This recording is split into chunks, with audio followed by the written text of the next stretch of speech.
Hello and welcome to the first episode of Tepid Takes, where three NBA fans get together with one take every other week to decide whether or not it's hot, tepid, or freezing cold. Where we've done a sort of taster episode of this last season, was good fun. We said that when the season starts up again, we will get into this properly. We're going to do this every fortnight. It's going to be 6 episodes to make up the series. And we've got to convince the other guy that our take it's got some body behind it. It's a good shout. And if you do that, you get a point. So each week there's 2 points up to grabs because I've got to convince my two fellow guys here that my take is agreeable. So with me, as always, I've got my brother, Bobby Healy. Bob, how you doing, mate?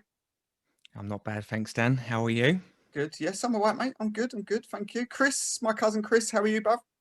I'm good, my friend. Happy New Year. And to you. Yes. I'm riding the wave of beating the Eastern Conference powerhouse Knicks last night. So yeah, you got your season up and running finally, and so finally. he rocks out the Take your time. championship. So he rocks out the championship T-shirt because of it. It's only fair, isn't it? It's only fair. Yeah, an indifferent start for our teams. Everyone knows I'm obviously a Heat fan. 2-2 start for us. Difficult game again tonight against the Mavs as we record this. Chris is off to a 1-4 start. Is it the Raptors? 1-3. Let's 1-3. Apologise. Yeah, so they beat the mighty Knicks last night. And Bobby's a 76ers fan, and they've got off to a rocking start. 4-1, Bob. Yeah, 4-1. Although we haven't really faced a real team yet, though. Sorry, Yeah. Chris. That's very true. Very true. Yes. Very good, mate. Yeah. Okay, so so the season is back up and running. We've got basketball back, which is great, and so we start Tepid Takes for another series. So this is, as I said, one take each. I shall go first, and I will try and convince you that this has got some body behind it. So you ready, lads? I'm ready.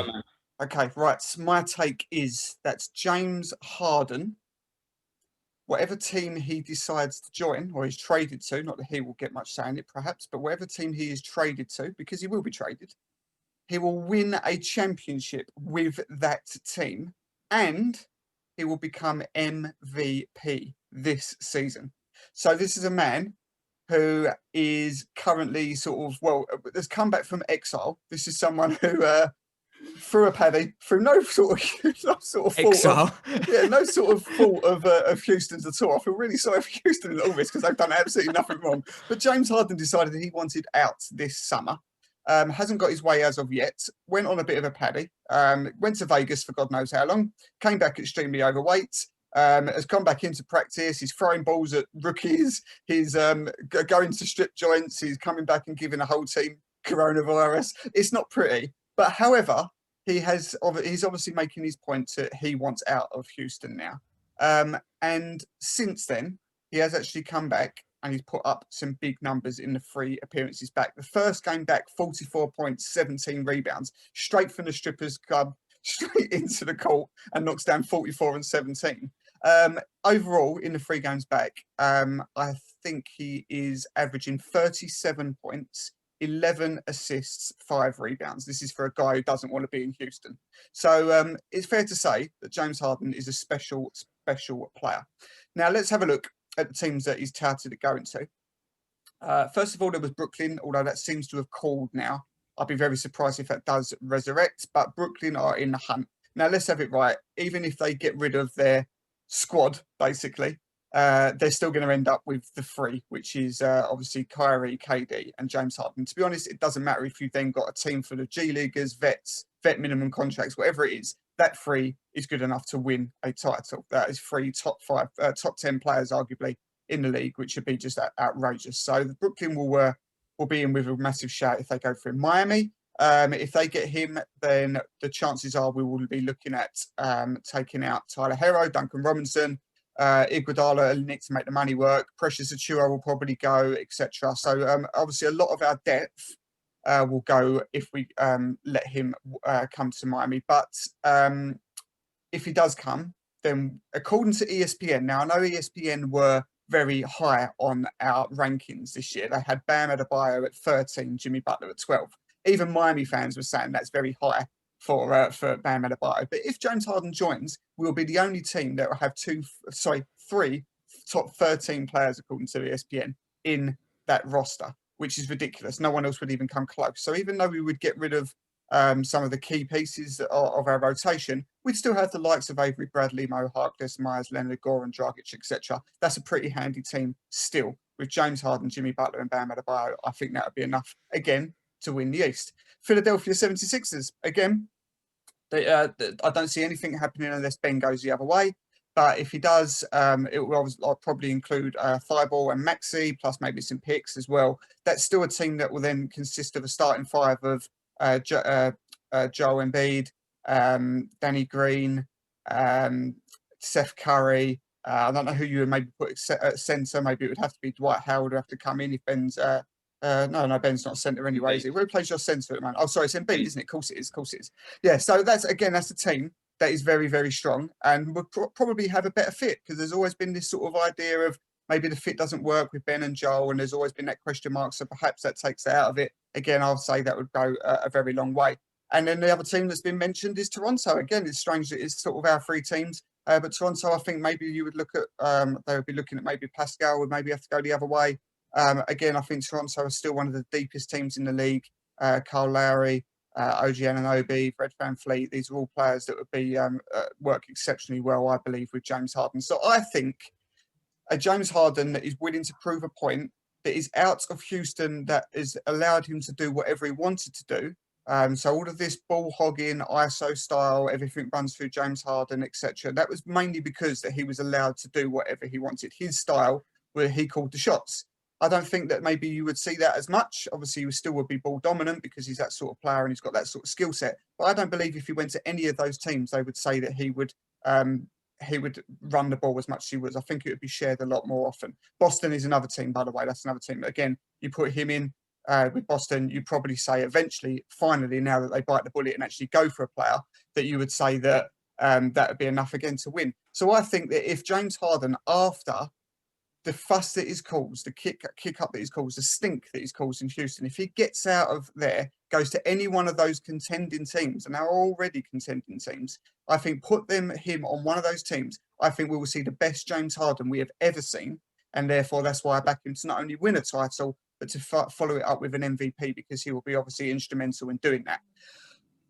So that's my sort of blurry gut instinct. Are you secretly saying it because you hope it's going to be the Heat? So you hope you can say to be honest, yes, everyone knows. Projecting. Everyone knows my stance on it. I would love James Harden. I don't get the fanboys that are saying you don't give up Tyler Hero, rah, rah, rah. Yes, you fucking do. It's James Harden. You give up whoever it takes, barring Bam, barring Jimmy, obviously. You give up whatever it takes to get Harden. Everybody knows my stance on it. However, having said that, I firmly believe we will not get him. I think this is really going to be out of Philadelphia. And I actually think Boston could be in with a shot if they finally decide to have the nuts to pull the trigger on a trade.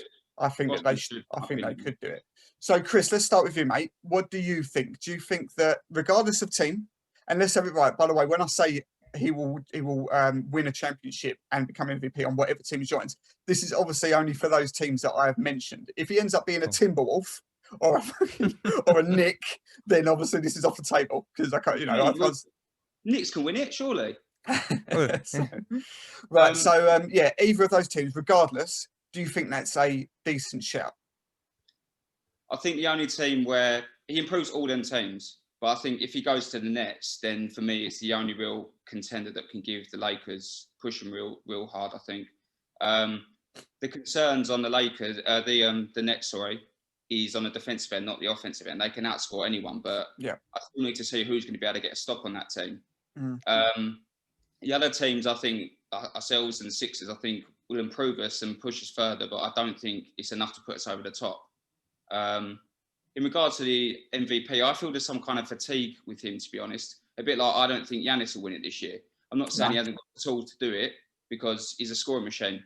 But I think people just get fed up with the same people winning it year in, year out. And that's why I think someone like Luka or AD will win it this year. But what he does is phenomenal. But I just think people are just tired of him personally.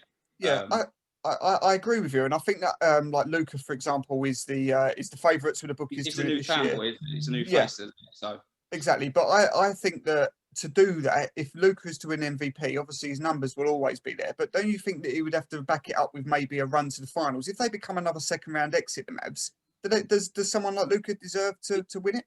It should do, but it doesn't take into thought the playoffs, does it? It only does the regular season. Yeah. Okay. So it could happen, mate. And if you went by the numbers, then maybe LeBron would win it every year. But it doesn't work like that. Okay. But yeah, he's definitely got a point to prove, and it'd be scary James Harden revenge season. Let's be honest. So. Okay, all right. Well, before I get your take on it, whether you think it is, if it is a hot take or not, we'll come over to Bob and his thoughts. But keep thinking about it, Chris. You sound like you're on the fence a little bit. Go on, Bob. What do you reckon? MVP, I think absolutely, because I think I agree with what Chris is saying about, I think Luka is now the darling, isn't he? Of probably the league. But if, let's say, Harden gets a trade to any one of those teams that you mentioned, and they finish first in the East, because that's supposedly when the voting should take place, right? It doesn't count for after the season, postseason. And he's still scoring at, between 30 and 35 points a game. It's going to be hard to say you don't give him MVP. Now, I completely agree with Chris. I think it doesn't matter sometimes, because they turn around and go, well, we've done him. We've done Giannis two years in a row. Didn't the Harden feel robbed one of Giannis's ones? Maybe the first one wasn't averaging. Yeah, I actually think the year he won he should have deserved it, but they didn't give it to him. So no, and that's why they probably, because I think it was the season after they then gave it to James. I think they got guilt tripped into giving it to him. Yeah. Harden won in the first season. Yeah, Harden won it in 2018.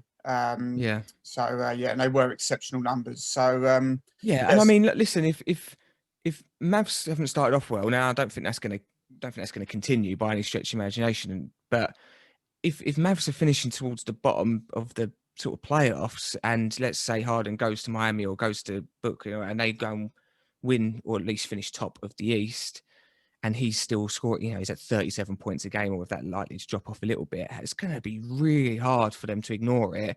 But as you say, I think even if that happens, if Luka has a great season, the Mavs have a great season, or Giannis just has another ridiculous season, it's going to be really hard. James is not the darling, is he? It's going to be hard after the offseason he just had. For people. I think he's put a sour taste in a lot of people's mouths this summer, winter offseason. I think a lot of people have gone off him. So he could absolutely win it. Because he, let's be real, he could deserve it. His numbers back it up. Yeah, if it was just purely done on skill, then of course he could win it. But you just know there's always a kind of hidden thing with it. And as to go with winning, whatever team he goes on, he could absolutely win whoever he goes on. I actually believe, and I'm not just saying this, it's. I would only say if he joined Heat and they didn't have to give up, obviously, Bam or Jimmy, which they're not going to, or he joined Brooklyn and they didn't have to give up Kyrie and KD, which they don't have to. They're the only teams that I would say could absolutely rival the Lakers. That's not to say that if he joined Philly that Joel and Harden wouldn't be an awesome pairing and could go all the way. But I would feel that, 3 seems to be what it might take to beat LeBron and AD. I know they're only 2, but they are mighty. But they are two top 5 players. Yeah, that's right. So you got to look at somebody that's going to be joining what would be a treble, which it would be obviously completely in Brooklyn, and what it would be in Miami. Maybe not so with the other teams. So no, it's not out of the question. It's not out of the question. It's not out of the question that Joel Embiid and James Harden at their best could go all the way to the finals. That's not out of the question. But I just think to beat those 2 in the West, it will probably take a kind of 3 of Bam, Harden, Jimmy, or KD, Irving, and Harden. You've got to have enough of a team with him to be able to compete. There's no point giving up so many things where he makes your team better, but in the end, you haven't got the team to surround him to compete. So you need to have enough still there, otherwise there's no point adding him. Yeah, I agree. Okay, right. So before I get your actual answer on this, very quickly, as a very quick side note then, just in one word, where do you think James Harden will land? Chris? Sixers. Bob? Sixers. Okay. Yeah. To be honest, if Sixers hold the key to the James Harden trade, because if they give up Ben Simmons, which is what Houston are holding out for, he is by far the best player that is on the table out of all the other teams.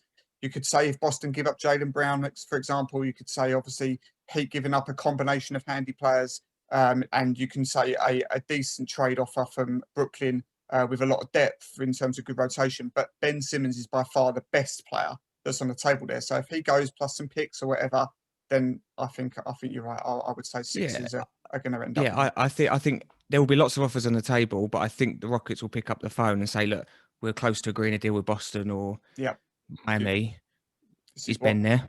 Yeah. Like, so that's why I'm saying it might not happen. Maybe Darryl turns around and goes, you know what, we're gonna stick with what we got. But I think I would say we're the favourite. favourite. 1-6 bad game, I think, and then there'll be that'll be the trigger, I think, or one bad performance or one average performance. I think there'll be a trigger. So it can happen at any time. And by the time I've edited this and got it out, it could be on one of these teams. So who knows? So right, let's get an answer then. Chris, I started with you. My take was that James Harden will, whatever team he joins, he will not only win the title, but he will be an MVP. Are we having that? Yes or no? No. Okay. Bob? Is there a middle, or is it just yes or no? No, yeah, it's a yes or no. You've either got to say like hot take, we're having it, or no, sorry, you've pushed the limit and it's not having it. So okay, no points from Chris. Bob? No, I wouldn't sit there and say it's a hot take, but I don't see it personally. Not the double like that. Okay, no problem. Freezing cold start for Dan. Okay, no, that's fair enough. And we'll come on to Chris's take now. What you got, Chris? Right. My take is based on someone you've covered a little bit, Dan, to be fair, just in a few of your podcasts.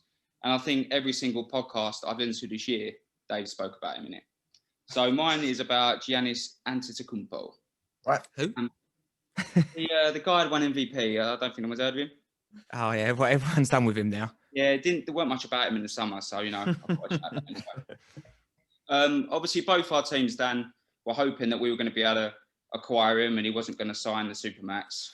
Went all through the summer and eventually did sign it on, December the 15th. But I believe that long before that, there was an agreement in place between Bucks and Giannis that basically, if you acquire me the player that I want, I'll sign. Which, that's not really a hot take, but my hot take is I believe the timing that he did it was a bit mischievous, a bit like what Kawhi did to the Lakers last year. So basically, I believe that he weakens the rivals, us and you, because basically Serge and Mark left on the 21st of November in free agency because we were holding out. Bam signed his extension on the 25th of November. And then basically he signs, I think, a week before the opening start of the season. And now he doesn't have to face those players. I just believe it's very smart on his behalf. And now we're locked into our rosters. So I just feel it was a bit smart. In the end, it didn't matter what, obviously, Kawhi did to Lakers because they won it in the end last year.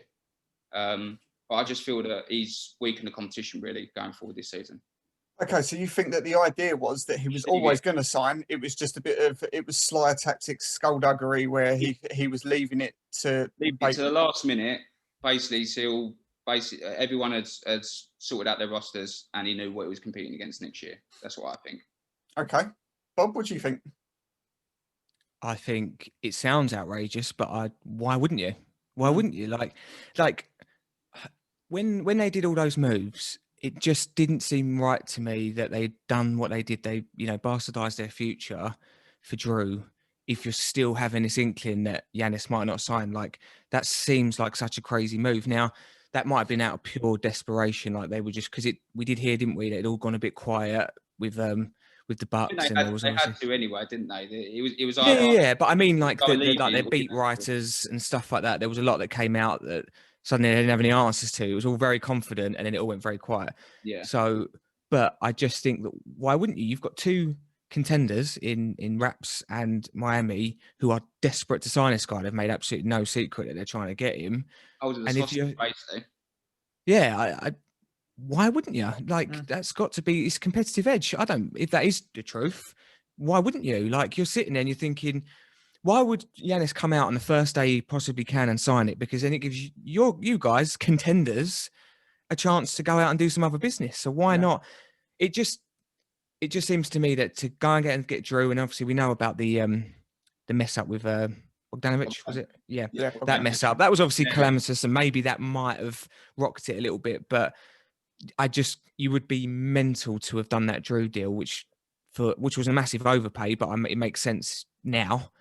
Why would you have done that if you weren't certain you were going to get him? So well, it's massively hindered us, but not really as much the Heat because they've kept an amazing player. But us still hindrance though. Yeah, it is. Yeah, but we were never going to keep both both of our bigs, but we were definitely going to keep one of them. And we ended up lowballing Serge, and he went to the Clippers, and now got nothing to show for it.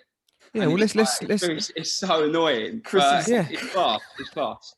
Let it all out, mate. This is a safe place. Chris's take has been, he's like been venting this sort of for weeks. I can't wait to go on Tepid Takes and tell him what I think about Giannis. Hold up, let me have a beer. Let me get Toronto out. Hang on. We lost Serge because of him. This is not fair. Yeah, no. To be fair, Chris, I think you're probably right. It's a safe place, lads. Pour another one, and we'll come back to it.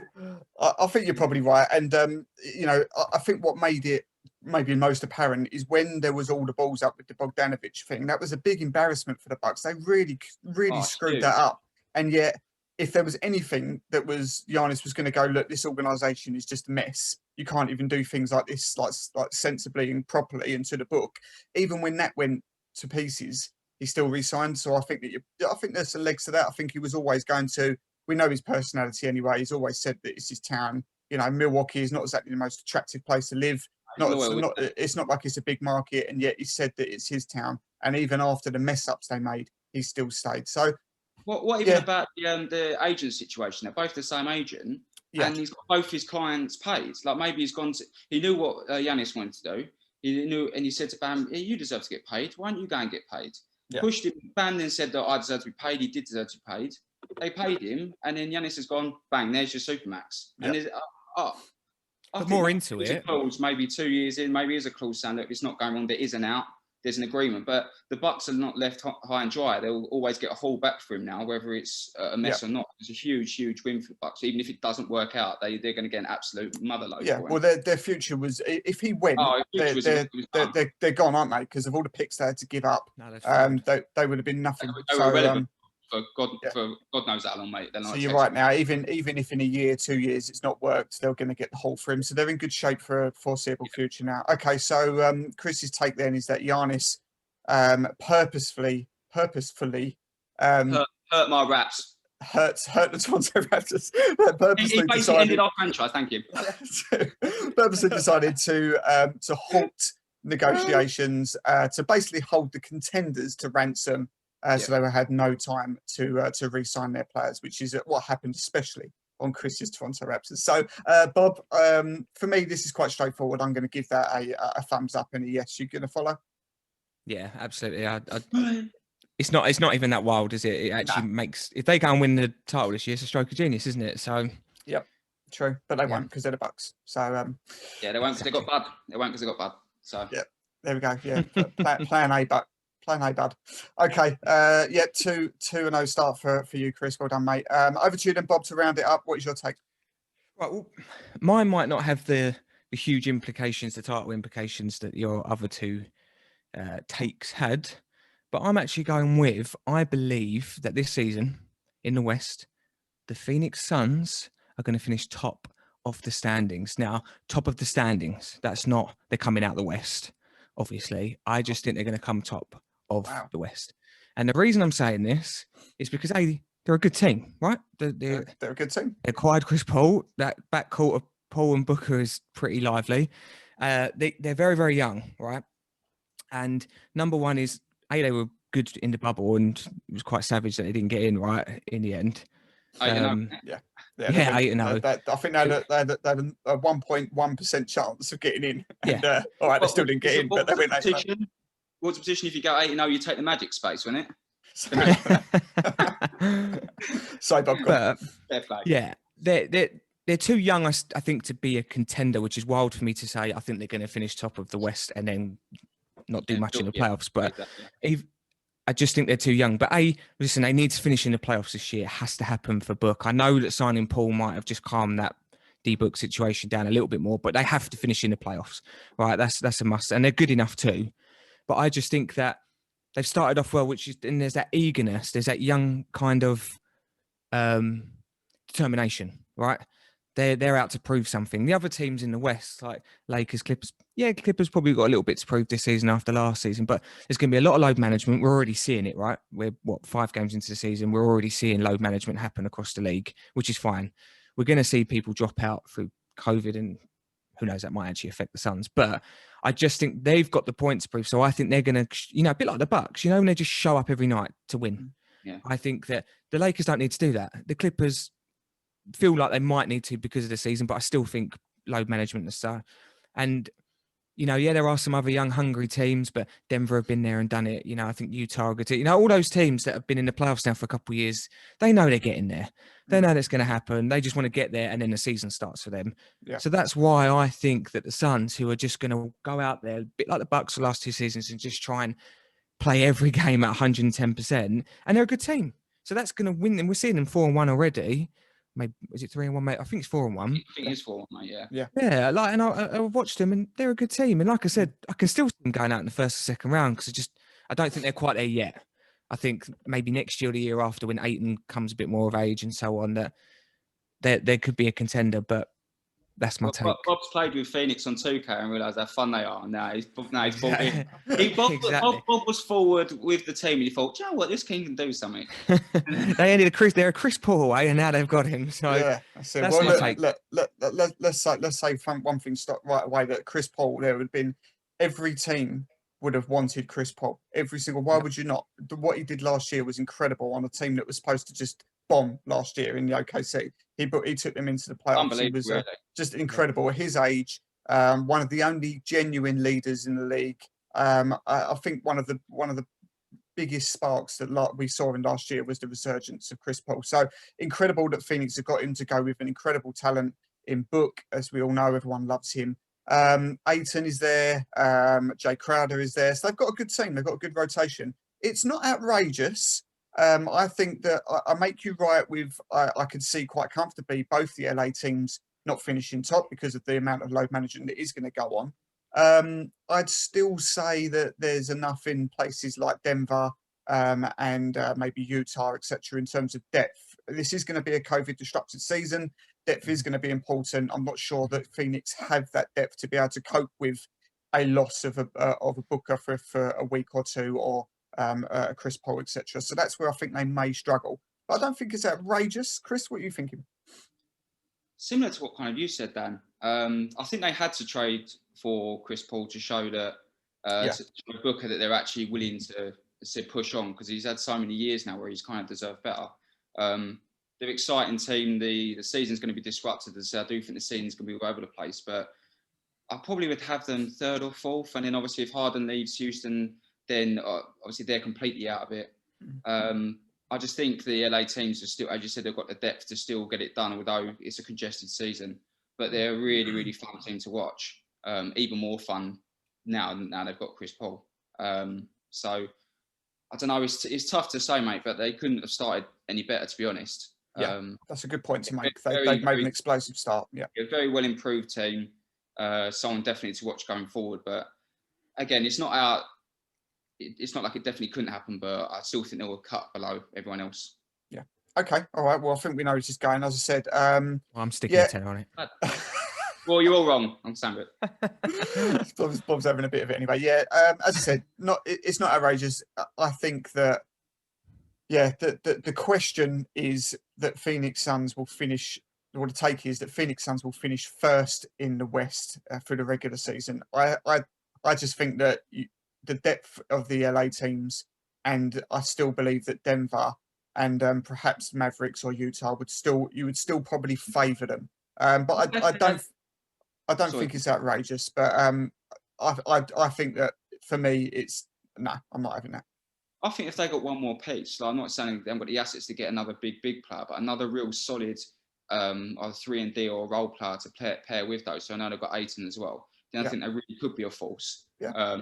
Because again, they are young, but at the minute have kind of pushed all their chips to the centre with Paul and Booker. But arguably, probably at the minute, Paul Booker and Ayton is a good 3 though. Like, it might not be. Keep waiting for Ayton to really explode, and maybe under Chris Paul, I mean, not many better point guards to do it. Yeah. But he can't defend, can he? That's the problem. No, but you could hardly say them two together. Probably the best backcourt currently in the NBA. It's pretty lively, isn't it? Mate, I reckon it is the best backcourt without Clay Thompson injured. So, very exciting time to be a Suns fan now, which I don't think they could ever have said for a long time. That's right. Yeah, absolutely. So, Chris, yes or no? No, unfortunately, I think it's step too far, that one. But Yeah, sick of it. if they were, as I said, they weren't in the West, I would definitely watch a lot of their games. But yeah, sorry, Bob, not having it, mate.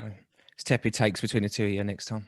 Okay. Yeah, Bob's resigned. Yeah, so This is my last. This is my After last week one. It's about the Raptors, so it's my last one anyway. So.